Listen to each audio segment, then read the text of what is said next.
warahmatullahi wabarakatuh dan salam sejahtera kepada warga UiTM yang saya kasihi sekalian. Apa khabar semua? Ya, nama saya Nur Azira Izurin ataupun lebih mesra orang suka panggil saya Cik Azi. Okay. So, hari ni saya nak cerita tentang pengurusan keuangan. Ya, saya daripada AKPK iaitu Agensi Kaunseling dan Pengurusan Kredit. Jadi hari ni tajuk saya yang saya nak sampaikan adalah di sini bermulanya sebuah perjalanan. Saya faham ya mungkin ini adalah sebuah perjalanan baru untuk kita ya, untuk kita melangkah ke alam universiti ya, untuk kita nak menguruskan keuangan kita. Bagaimanakah tata caranya? So hari ini saya diberikan masa selama 30 minit ya untuk menceritakan tentang sedikit ya tentang tips-tips keuangan dan juga teknik ya, teknik untuk kita menguruskan keuangan kita ke arah yang lebih baik. Okey. So, apakah yang akan kita belajar, agenda kita ya. So, selama 30 minit ni mungkin tak berapa banyak yang boleh saya kongsikan kepada anda semua. Namun, ada juga agenda yang saya sediakan kepada anda. Iaitu yang pertama ialah saya akan cerita tentang pengenalan. Kemudian saya akan masuk ya tentang pengurusan aliran tunai. Dan yang ketiga, saya akan bercerita tentang asas meminjam. Okey. So, sebelum itu ya, untuk kita lebih mengetahui lagi apakah dia teknik keuangan yang perlu kita pelajari. Saya percaya anda semua perlu tahu apa itu AKPK. Kan? Mungkin kita pernah dengar ada yang kata AKPK itu bukan ke agensi anti dadah. Okey, itu bukan ya, itu AADK. So kita adalah AKPK ya, iaitu Agensi Kaunseling dan Pengurusan Kredit. So kami ni ditubuhkan oleh Bank Negara Malaysia ya pada tahun 2006 di mana kami membawa visi dan juga misi kami yang tertentulah ya.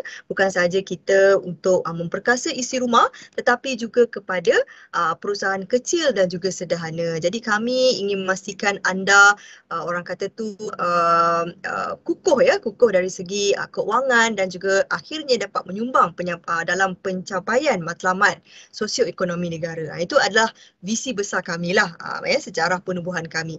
Kemudian kalau anda tengok kepada perkhidmatan kami, jadi kita ada 3 jenis perkhidmatan. Kalau orang kata apa yang AKPK buat kan, apakah perkhidmatan yang AKPK sediakan untuk orang ramai.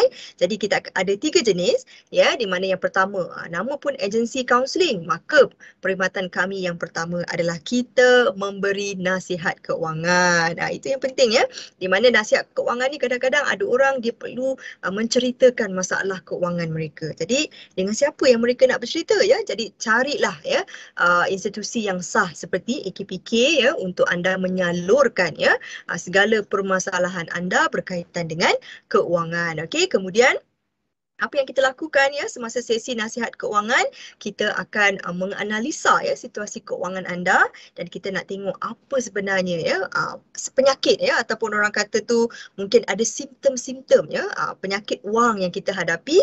Jadi bila kita berjumpa dengan AKPK ataupun dengan wakil AKPK dan kita akan cuba untuk mendapatkan orang kata tu ubat. Jadi bila kita menerima ubat ataupun menerima penyelesaian ya daripada AKPK, itulah kita namakan sebagai program pengurusan kredit kami. Okey. So dalam program pengurusan kredit kami akan membuat ya satu plan pembayaran semula pinjaman yang kami rangkakan khusus ya sesuai dengan kedudukan aliran tunai anda sebenarnya. Okey. So bila dah dapat ubat, orang kata pernah tak kita dengar kan pepatah ya, mencegah itu adalah lebih baik ya sebelum kita nak mengubati. Jadi sebelum kita menghadapi masalah keuangan, so lebih baik sebenarnya kita mendapatkan pendidikan keuangan. Jadi ini merupakan satu program pendedahan yang telah kami sediakan ya, supaya anda ya ataupun kalau kata anda seorang pelajar ya yang masih belajar dan sebagainya ya, ini adalah masa yang terbaik untuk anda mempelajari tip-tip keuangan ya supaya ia dapat menjadi satu ilmu ya, ilmu yang kita nak memperkasakan anda dengan ilmu supaya ilmu ini dapat menjadi benteng kan kepada orang kata tu mungkin ya cabaran-cabaran keuangan yang anda akan hadapi di masa hadapan. Tapi ingat ya, AKPK sebenarnya tidak pernah melantik ejen ataupun pihak ketiga dalam menyediakan perkhidmatan kami. Contohnya lah, kalau kata anda mendapat panggilan telefon ya, ada orang kata, "Cik, saya daripada AKPK ya, cik ada masalah ke? Kalau ada masalah cuba bagi saya wang pendahuluan kan untuk saya menyelesaikan masalah keuangan cik." So Kalau anda menerima panggilan sebegitu, tolong abaikan panggilan tersebut kerana kami sebenarnya tidak pernah melantik ejen ya, dan juga perkhidmatan kami sebenarnya semuanya adalah percuma. Dan jangan lupa dengan kami punya slogan. Slogan kami ialah kami nak anda semua ya mengamalkan perusahaan kewangan berkhidmat sebagai budaya hidup. Tak maulah dah kita nak membazir-bazir ya, ataupun kita nak apabila kita telah menerima pendidikan kewangan, ilmu pendidikan kewangan, kita nak lebih bijak ya membuat keputusan kewangan di masa hadapan. Okey, so itulah serba sedikit tentang agensi kaunseling dan pengurusan kredit ya, latar belakang dan juga misi visi ya yang kami bawa untuk memberi ya pendidikan keuangan kepada anda semua. Baik, mungkin ya apa yang paling penting untuk kita lah ya kalau kita nak belajar tentang ilmu keuangan ini, soalan pertama yang kita kena tanya dekat diri kita sebenarnya adalah apakah sebenarnya matlamat keuangan anda? Ya, apakah matlamat keuangan saya? Apakah matlamat keuangan anda yang sedang menonton ya, sedang menonton kita punya bukanlah saya kata rancangan kan, orang kata tu menonton ilmu ya, orang kata tu kita punya hebahan ya berkenaan dengan ilmu keuangan. Sebenarnya saya nak bagi tahu ataupun menyeru kepada anda, pernah tak kita tanya dekat diri kita ya, apakah sebenarnya matlamat keuangan kita? Ya, jadi setiap orang ada impian yang masing-masing ya yang memerlukan kita untuk mengumpul wang ya untuk mencapai sesuatu matlamat keuangan tersebut. Namun apa yang paling penting, tidak kira ya apakah matlamat keuangan kita, dia nak memiliki kereta baru ke, nak beli rumah baru ke, ingin berkahwin ke ya, ingin menambah pelaburan dan sebagainya. Jadi setiap orang ya, setiap individu memang ada matlamat keuangan masing-masing. Namun, apa yang paling penting, kita kena tahu apakah proses, ya, apakah langkah yang perlu kita ambil untuk mencapai matlamat keuangan tersebut. Itu yang kita namakan sebagai 6 langkah perancangan keuangan. So 6 langkah perancangan keuangan ini sebenarnya amat penting ya untuk kita memahami apakah ya perkara-perkara yang perlu kita titik beratkan sebelum kita nak mencapai matlamat keuangan kita. Sebagai contoh ya, langkah yang pertama adalah kita perlu menetapkan matlamat. Seolah-olah macam kita bermain panah kan?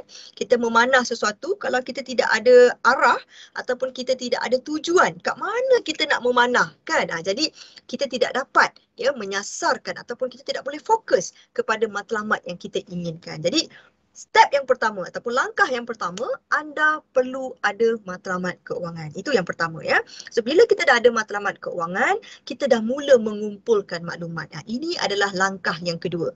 Di mana bila kita mula mengumpulkan maklumat, ya kita cuba ya untuk melihat ya apakah perkara-perkara yang saya perlu ada untuk mencapai matlamat tersebut.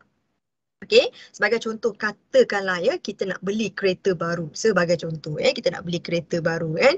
Jadi kita cuba kumpul maklumat ya kereta jenis apa yang kita nak beli. Kan kita minat kereta yang macam mana. Ya, kereta buat masa ni kereta masih beroda 4. Saya belum nampak lagi kereta beroda 2 kecuali kapal terbang lah kot. Itu pun satu jenis kenderaan lah kan. Ataupun mungkin anda nak melancong kan. Jadi matlamat anda adalah untuk pergi melancong sebagai contoh. Jadi kita cuba kumpulkan maklumat ya. Jadi maklumat kita mungkin kita kata okey kalau saya nak melancong ke Langkawi sebagai contoh kan. Jadi apakah yang ingin saya buat? Apakah aktivitinya? Apakah agendanya yang ingin saya lakukan di Langkawi sebagai contoh. Kemudian saya kena ada langkah yang ketiga iaitu saya kena analisa data. Baik adik-adik, kalau anda nak tahu bila kita sebut tentang analisa data ni sebenarnya kita bercakap tentang numbers. Ya, kita bercakap tentang apakah kos yang akan terlibat ya semasa kita untuk kita mencapai matlamat tersebut. Sebagai contoh mungkin ya kita dah mula kira-kira ya berapakah kos hotel, berapakah kos pengangkutan yang kita perlukan di sana.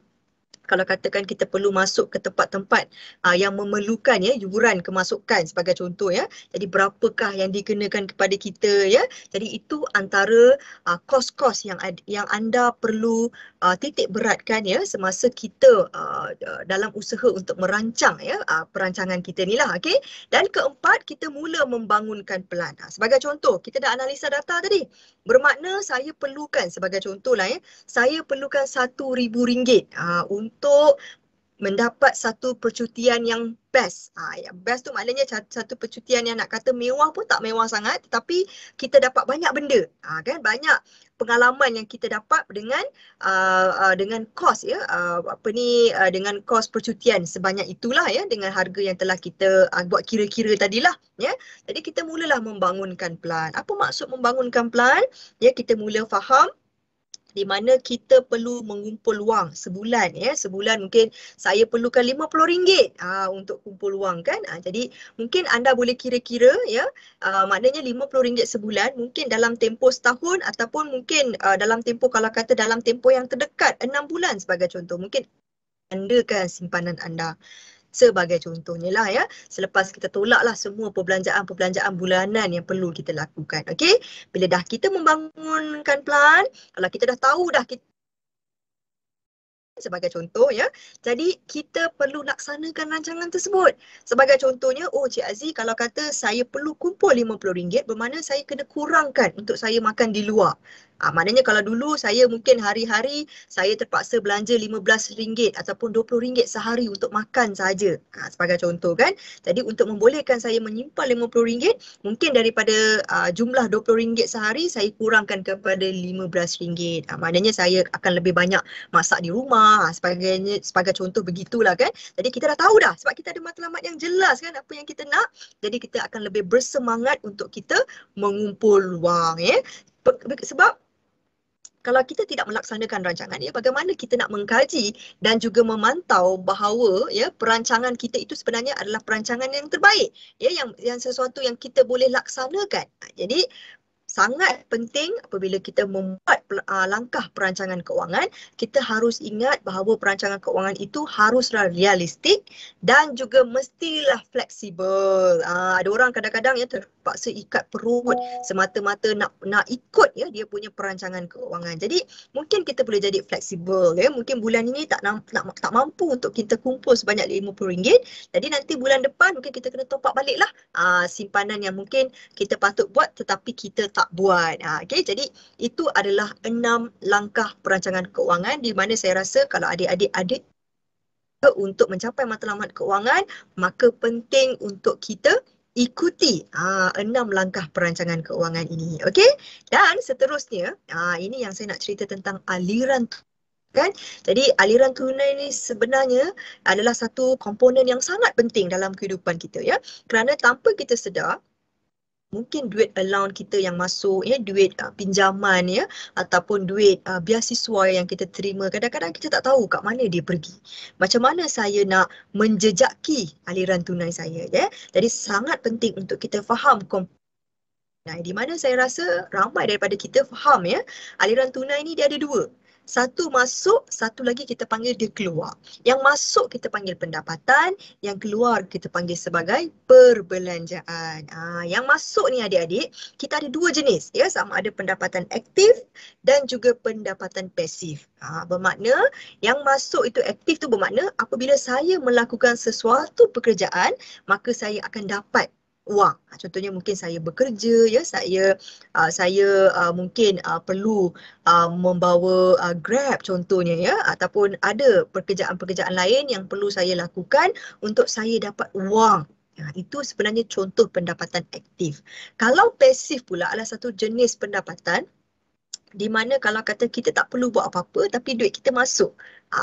Duit kita masuk mungkin disebabkan oleh kita mendapat dividen hasil daripada pelaburan kita. Mungkin ada yang kata, Cik Aziz, saya ada allowance daripada ayah dan ibu saya. Jadi itu mungkin pendapatan pasif kan? Bukan kita kena buat kerja dan sebagainya. Ya, itu sebenarnya duit ataupun kita katakan pendapatan yang kita dapat melalui tanggungjawab ya. Tanggungjawab mungkin parents kita yang bagi kita pendapatan dan sebagainya lah ya.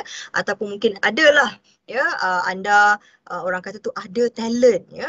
Ada talent bermakna orang bayar kita ya berdasarkan royalty sebagai contoh ya. So, itu sebenarnya adalah salah satu contoh pendapatan pasif. Kita ada rumah kan, ataupun kita ada kereta, tapi kereta kita ni kita gunakan untuk mungkin kita nak sewakan kepada kawan-kawan yang mungkin duduk satu universiti dengan kita ya, tapi mereka tidak ada pengangkutan, tapi kita ada. Jadi kita sewakan pengangkutan kita, bermakna kita juga menjana pendapatan pasif ya.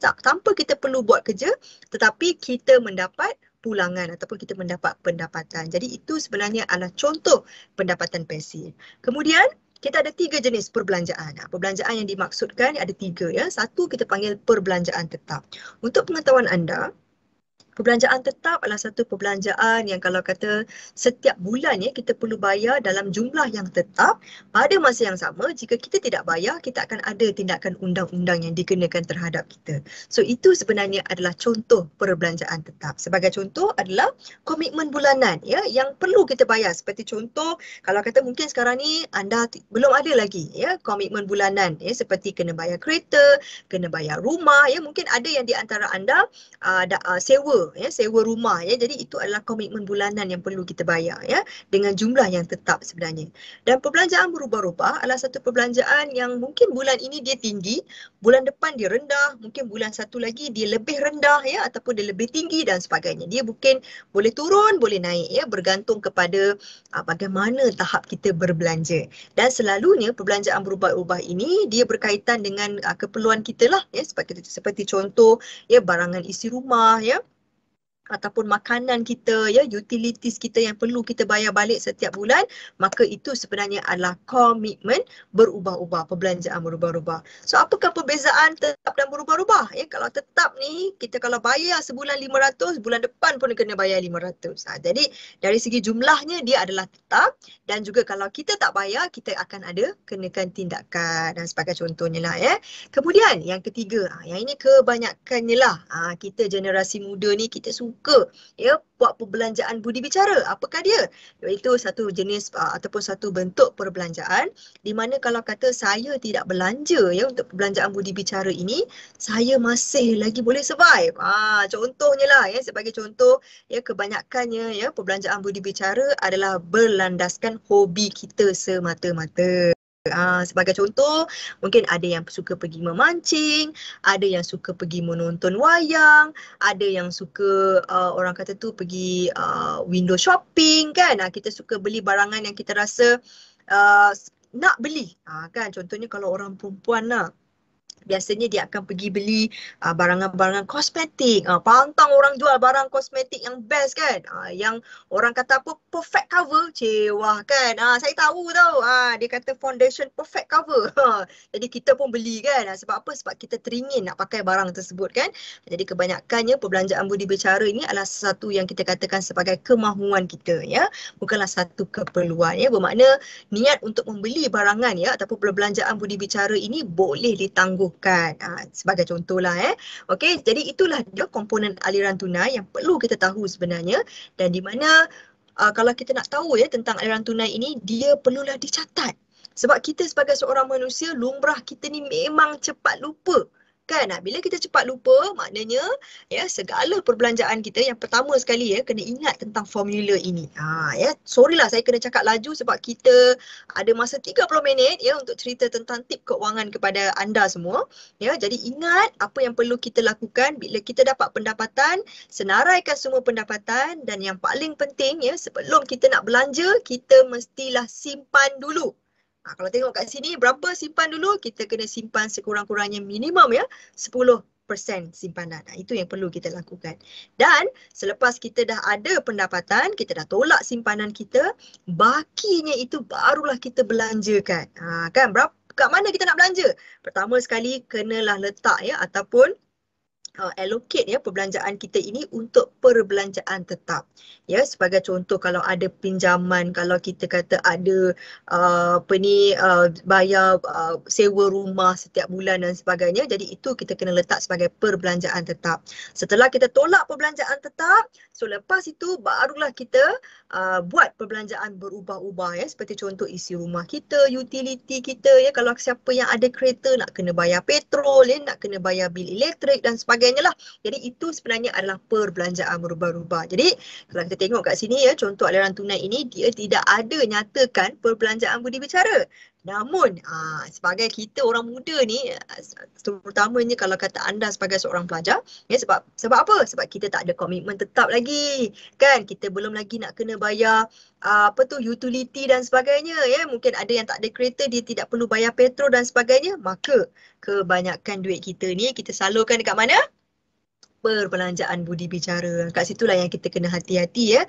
Kerana apa? Kerana kadang-kadang kita rasa macam saya ni tiap-tiap bulan duit saya masuk banyak tapi saya tak tahu dia pergi kat mana kan. Jadi tolong berhati-hati ya, kalau boleh kita tak nak duit kita ni ya pergi ke tempat-tempat yang orang kata tu kita tak nampak lah mana kan. Kat mana yang kita laburkan duit kita tersebut, dan saya takut nanti dia jadi lebur. Jadi kalau boleh ya tolong catat ya penyata aliran tunai anda supaya kita senang ya untuk menganalisa kedudukan keuangan dan senang untuk kita nak track balik kat mana ni yang perginya duit saya ni kan. Senang untuk kita menjejaki.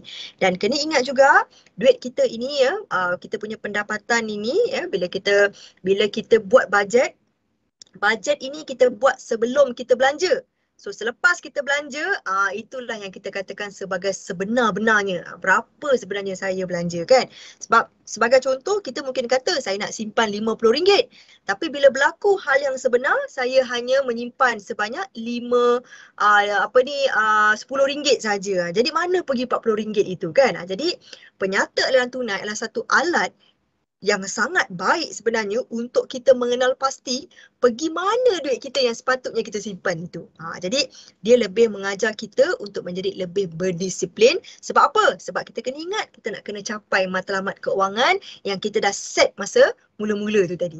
Okay? So itulah dia kelebihan kalau kita mencatat segala penyata aliran tunai kita. Walaupun kita sebagai seorang pelajar, tapi sikap ini sebenarnya patut ya kita buat ya seawal usia lagi supaya dia menjadi satu kita punya habit ataupun kita punya sikap ya untuk kita sentiasa ya berwaspada, untuk kita sentiasa berhati-hati ya dengan perusahaan keuangan kita sebab kita masih belum mahir lagi. Kecuali lah kalau kata kita dah mahir, kita dah ada orang kata tu simpanan kita dah mencukupi dan sebagainya, maka mungkinlah, bukan saya nak kata kita leka, tidak ya. Jangan sekali-kali kita leka dengan pengurusan keuangan kita, namun kita mesti tahu kat mana duit kita pergi, kan, bila duit kita masuk dan sebagainya. Jadi kita akan kawal ya keluar masuk duit kita. Kita adalah orang yang paling berhak ya untuk mengawal selia keuangan kita, bukan orang lain. Okey? Dan seterusnya inilah dia ya antara alat-alat yang boleh kita gunakan untuk memantau bajet kita sebenarnya. Okey? Dan mungkin ada di antara anda suka menggunakan sistem lama ya. Ada yang suka guna kalender ya, ataupun ada yang dah canggih sikit dia suka gunakan aplikasi. Senang kita nak pantau aplikasi melalui telefon ya, sebab kita dan telefon kan berpisah tiada kan. Pergi toilet tu kalau boleh nak masuk, bawa masuk telefon pun kita nak bawa kan. Okey. Jadi yang paling penting kita kena jejaki ya ke mana keuangan kita pergi. Okey. Dan kadang-kadang siapa pun diri kita ya, mungkin ada orang pendapatan dia lebih, ada orang pendapatan dia kurang ya, tapi itu sebenarnya bukan penentu ya adakah seseorang itu bagus ataupun tidak dalam pengurusan keuangannya. Yang paling penting bukan berapa yang kita dapat, tapi bagaimana kita uruskan berapa yang kita dapat, itu yang paling penting. Jadi bagaimana untuk membezakan mereka ya? Bagaimana kita menggunakan ilmu keuangan untuk kita menjejaki, dan yang paling penting ya kita ada lebihan ya, kita ada simpanan bukan untuk orang lain tetapi untuk diri kita sendiri. Okey?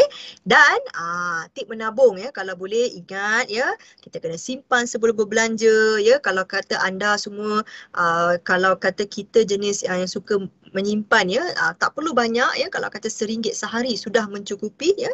Tidak apa ya, yang paling penting tabiat menabung itu haruslah diteruskan. Dan ada juga di antara kita yang suka pilih warna yang kita suka. Ada yang suka nak simpan warna biru, ada yang suka nak simpan warna hijau, warna jingga dan sebagainya lah ya. Dan ada juga di antara kita yang suka menyimpan shilling kan. Kita jangan pandang rendah pada kuasa shilling. Kadang-kadang saya sedih ya tengok ada orang bila nampak shilling dekat lantai tu dia tak kutip pun. Sebab kadang-kadang kita hanya menghargai wang kertas, bukannya wang shilling ya. Tapi saya ada banyak kisah-kisah yang sebenarnya yang saya nak kongsikan dengan anda ya, betapalah dengan duit shilling ini sebenarnya ia juga sebagai satu tip menabung yang mampu membantu kita untuk mencapai matlamat keuangan kita. Okey?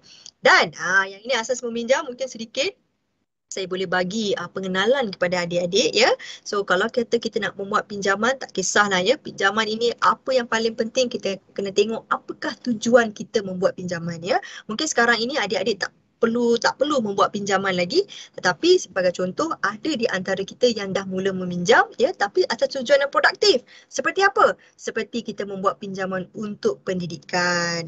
Kan mungkin kita tidak mampu ya untuk membayar yuran dan sebagainya, maka ya dengan pinjaman ini yang akan membantu kita untuk mencapai tadilah ya matlamat kita untuk kita mendapatkan segulung ijazah sebagai contoh ya. Jadi pinjaman ini adalah satu macam medium ya untuk membolehkan kita mencapai matlamat keuangan kita, kerana mungkin kita tidak mempunyai tunai yang cukup untuk mendapatkan matlamat yang kita inginkan itulah ya. Kemudian yang kedua, kita kena mengikut kemampuan kita ya. Sebab itu bila kita nak buat pinjaman ya, selalunya institusi keuangan dia akan tengok keupayaan kita bayar balik ni. Macam mana nak tengok keupayaan kita membayar balik?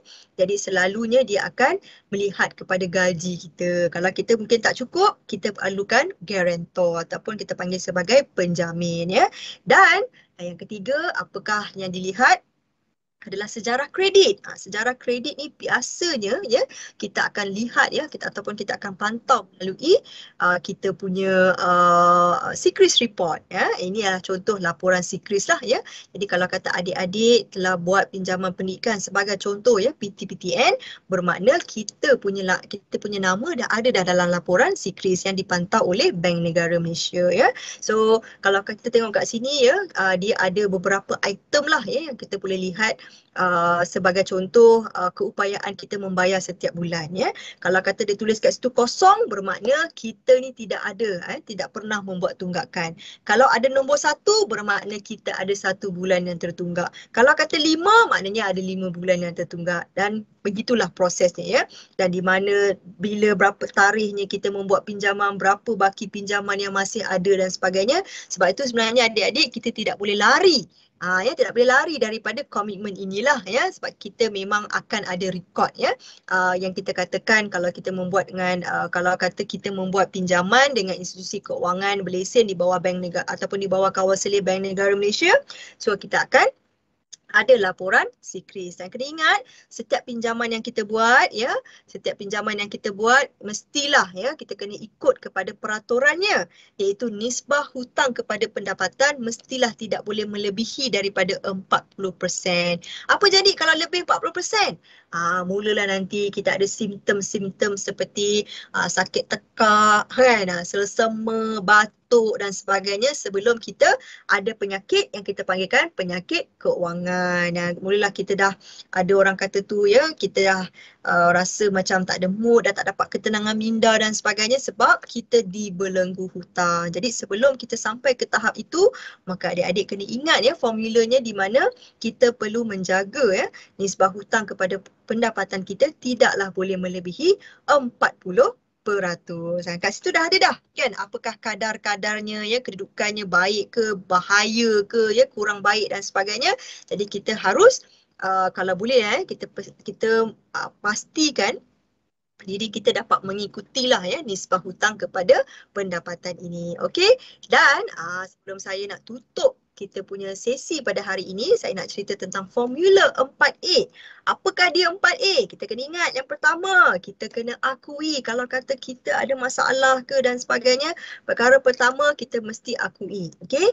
Yang kedua, kita analisa kedudukan keuangan. Yang ketiga, ambil tindakan. Orang yang hanya merancang tanpa mengambil tindakan itu hanyalah sia-sia. Kan? Jadi kita kena mengambil satu langkah. Dan jangan lupa langkah yang saya dah share awal-awal tadi, iaitu langkah pengurusan keuangan. Ada 6 kesemuanya, okey? Dan yang ketiga, yang terakhir sekali, nombor 4, jangan lupa AKPK sebagai sahabat keuangan anda, okey? Rujuklah kepada kami kalau kata berkaitan dengan keuangan je, ingat keuangan, ingat AKPK. Kalau boleh macam tu, okey? Dan kalau anda nak dapatkan lebih lagi input, ilmu-ilmu keuangan, kalau rasa tak cukup 30 minit ni, rasa macam banyak lagi yang saya nak belajar, jangan lupa go through ya, ataupun pergilah tengok dekat kita punya Power Portal ya, power.akpk.org.my. Dekat situ kita ada banyak kursus-kursus yang boleh anda ikuti, yang boleh anda orang kata tu follow ya. Kalau kata ada yang nak kahwin, kita ada kursus nak kahwin. Orang yang nak beli rumah, kita ada kursus nak beli rumah. Ya, untuk baby, ya, duit for baby. Untuk siapa yang nak ada anak yang pertama sebagai contoh, dah kahwin, ada anak dan sebagainya. So, bagaimana menguruskan perbelanjaan, ya, untuk keluarga. Jadi, kita ada duit for baby, ya. Kemudian kita ada mengharungi cabaran, modul raya pun kita ada. Dan yang paling sesuai sebenarnya untuk anda sebagai seorang belia, kita juga ada modul belia celik wang. Kat situ nanti kita akan bagi tahu, ya, apakah dia tata cara, ya, yang perlu kita lakukan, ya, untuk kita ikutilah, ya, ataupun yang boleh kita amalkan, ya, sebagai seorang belia lah, ya, bagaimana untuk kita membuat pinjaman, ya, ataupun kita nak tahu lebih lanjut, ya, berkenaan pemilikan rumah dan sebagainya, ya. Jadi itu saja daripada saya. Jadi ingatlah, ya, bukan berapa yang kita dapat, tapi apa yang paling penting sebenarnya, bagaimana untuk kita uruskan apa yang kita dapat. Yang paling penting, bila anda dah dengar taklimat ini, bila anda dah belajar, dah tahu, saya dah bagi tahu tadi tentang power portal dan sebagainya. Kalau anda ingin belajar dengan lebih lanjut, ya, jangan lupa pergi layari, ya, website kami. Jangan lupa pergi dekat power portal kami, ya. Kalau anda dah complete ataupun dah selesaikan pembelajaran anda boleh download ataupun kita katakan muat turun sijil pembelajaran. Special sekali kan? Dan juga sebenarnya kita juga ada menawarkan, ya, kursus pengurusan keuangan sebagai salah satu subjek lah, ya, co-curriculum, yang mungkin kalau kata anda berminat untuk mengetahui lebih lanjut lagi tentang pengurusan keuangan, bolehlah join kelas kami, okay? kelas apa ni co-curriculum, iaitu pengurusan keuangan. Okey, tak silap saya dia punya kod kursus HPD 135 ataupun HPD 235. Okey, so jom kita mula sekarang, ya, jangan kita tangguh-tangguhkan lagi, ya, untuk kita menjadi orang yang hebat, ya, dalam keuangan kita, dapat mengawal ataupun dapat menguruskan keuangan kita, dan kita dapat membuat keputusan keuangan yang lebih bijak, ya, daripada yang sebelumnya, insya-Allah. Okey, so itu saja daripada saya. Jangan lupa amalkan pengurusan keuangan berhemat sebagai budaya hidup, dan itu saja daripada saya. Semoga kita berjumpa lagi. Okey, dan terima kasih.